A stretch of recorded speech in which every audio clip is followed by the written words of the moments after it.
अस्सलाम वालेकुम फ्रेंड्स, कैसे हैं आप लोग। इंशाल्लाह ताला आज भी बेहतर होंगे। आज एक ऐसी बात जो हम बहुत ही मामूली समझते हैं मगर कभी इस पर गौर ही नहीं करते। कभी हम मजाक में, कभी बस यूं ही आपस में बात करते करते ये गलती कर बैठते हैं जिसका हमें अंदाज़ा ही नहीं होता कि हम ये क्या कर रहे हैं। आए मिलकर हम इस बात पर रोशनी डालते हैं।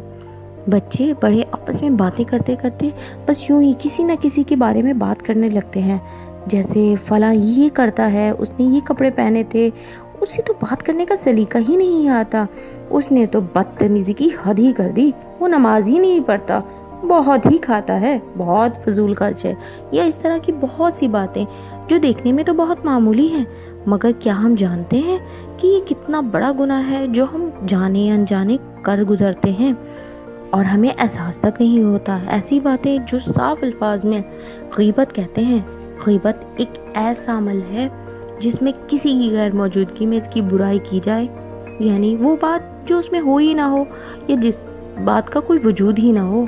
तो प्यारे दोस्तों, आए अपनी बात को मैं आपको और आसान करके समझाती हूँ कि गीबत का इस्लाम में कितना बड़ा और भयानक अमल या गुनाह का मुकाम है। अरब में एक शख्स रहता था जो बहुत ही नमाजी और परहेजगार था और दीन इस्लाम के उसूलों को बहुत पाबंदी से फॉलो करता था। एक रात जब वो अपने तमाम काम से फारिग होकर नमाज इशा के पास सोता है तो ख्वाब में देखता है इसकी शहादत की उंगली कटी हुई है और उंगली उसके मुंह में है और मुंह से खून टपक रहा है। ख्वाब देखकर वो शख्स बहुत दहशत ज़्यादा हो जाता है और दहशत की हालत में उसकी आँख खुल जाती है और वो बहुत ही परेशान होता है और इसी परेशानी में उसे नींद भी नहीं आती।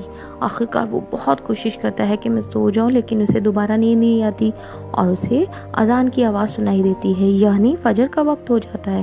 वो जल्दी जल्दी उठता है और वज़ू करता है और मस्जिद की तरफ चला जाता है, मगर इसके दिल में जो ख्वाब की दहशत थी वो इतनी ज़्यादा थी कि वो नमाज भी ठीक से अदा नहीं कर सका। आखिरकार वो शख्स मस्जिद के इमाम साहब के पास जाता है, उनको अपनी सारी सूरत हाल बताता है।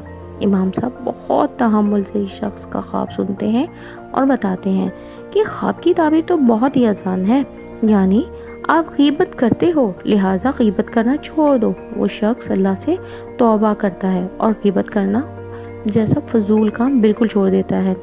अल्लाह ताला ने कुरान पाक की सूरह अल हिजरत आयत नंबर 12 में साफ साफ फरमाया है, ऐ लोगों जो ईमान लाए हो, बहुत गुमान करने से परहेज करो कि बाज़ गुनाह गुमान से हो जाते हैं। तजस्सुस ना किया करो और तुम में से कोई गीबत भी ना करे। क्या तुम्हारे अंदर कोई ऐसा है जो अपने मरे हुए भाई का गोश्त खाना पसंद करेगा?